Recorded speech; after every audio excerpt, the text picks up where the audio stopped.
L'homme ne vivra pas de pain seulement, mais de toute parole qui sort de la bouche de Dieu. Voici votre moment de méditation quotidienne.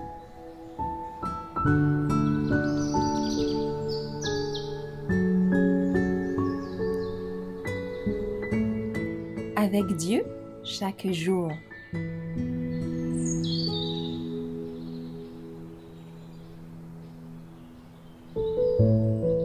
La cuirasse de la justice, le 3 novembre.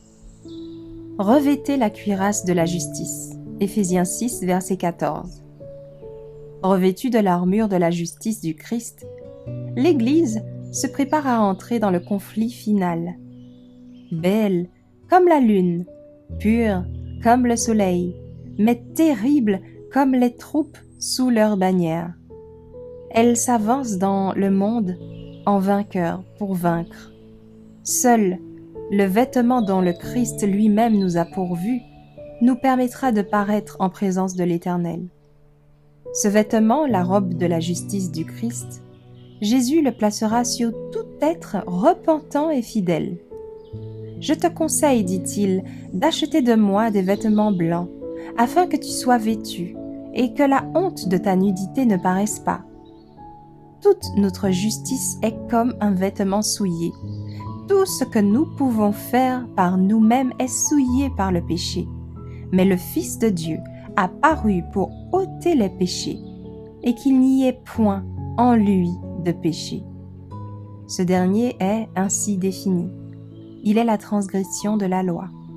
Mais le Christ obéit à toutes les exigences de la loi. Lorsqu'il vivait sur notre terre, il déclara à ses disciples « J'ai observé les commandements de mon Père ». Par son obéissance parfaite, Jésus a rendu tout être humain capable d'obéir aux commandements de Dieu. Lorsque nous nous soumettons au Christ, nous vivons de sa vie. Voilà ce que signifie l'expression « être revêtu de la robe de la justice du Christ ». Lorsque le Seigneur nous regarde, il ne voit ni nos ceintures en feuilles de figuier, ni la nudité et l'horreur de notre péché, mais il voit la robe de justice, sa robe de justice, qui est l'obéissance parfaite à la loi de l'Éternel. Dieu veut nous aider à fortifier notre vie spirituelle pour l'heure de l'épreuve qui va nous surprendre tous. Revêtez-vous de toute l'armure de la justice du Christ. Et lorsque vous aurez fait tout ce que vous devez faire, vous aurez l'assurance de la victoire. L'occasion de demeurer sur le rocher des siècles est accordée avec bienveillance à tout être humain.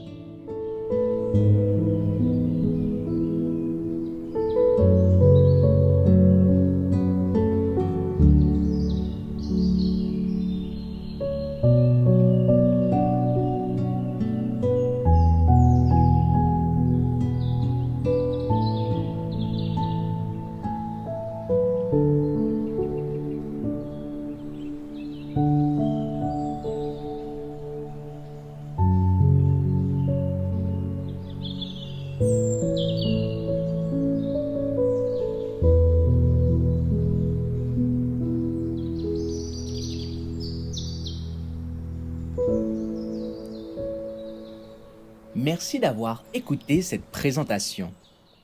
Assurez-vous de nous rejoindre demain pour votre moment de méditation quotidienne avec lereste.org.